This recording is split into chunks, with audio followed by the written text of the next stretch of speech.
Hi there, everybody. Hope you had a great week. We learn this week about the selection of the first Kohen Gadol, which was Aaron, Moshe's older brother. And the way that the Torah describes how it was that Aaron was to be initiated in this role is very telling. The Torah says, "Va'ataha kreve lecha." God says to Moshe, you should bring close to you at Aharon Achicha, Aharon your brother, and at Banavito and his sons with him, Mitoch Bnei Israel, and you should bring them forth from amidst the Jewish people, Lecha Hanoli, to be Kohanim to me, to be priests to me. Now what's interesting is that you could have had the very same sentence and this very same command from God to Moshe, and you could have taken the words Mitoch Bnei Israel out. Just say, bring Aharon and his sons near to you, and then you'll do this whole thing. You'll get them dressed up in their Kohen clothing, and you'll move forward. What is, why Mitoch Bnei Israel? So, there are different explanations given for this. But I just want to share with you one, which is from Rabbi Yehoshua Leib Diskin. And he says that the reason that Aaron was selected to be Kohen Gadol, as opposed to someone like Moshe, for example, he writes, because Moshe, Shekvar Yatsa Tivo Mi Bechar Bina Enoshi, he was like,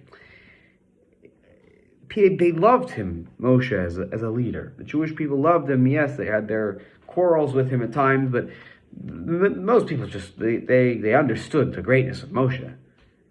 But he was Yatzad Tivo Mi Bechar. He was they couldn't see themselves in Moshe. But when it comes to Aaron, or when it came to Aaron, this was a splendor to the Jewish people. He writes, right? It's a pe'er leYisrael to have Aharon as their Kohen Gadol, shenimsa hakol b'hem, because everything that Aharon was about, it was who they were. It was who the Jewish people were. He was a perfect representative for them because they felt connected. They felt like, oh, Aharon, he's one of us, right? He's relatable. And now, how did he become one of them? And the answer is that Aaron was a person known for pursuing peace between people. And when people see someone going out of their way to love other people, to care about the relationships, not only the person has with other people, but how other people relate to other people, as Aaron did, that is really special. And that is something that is so relatable. Look at this guy. He cares about our relationships. He cares about our well-being.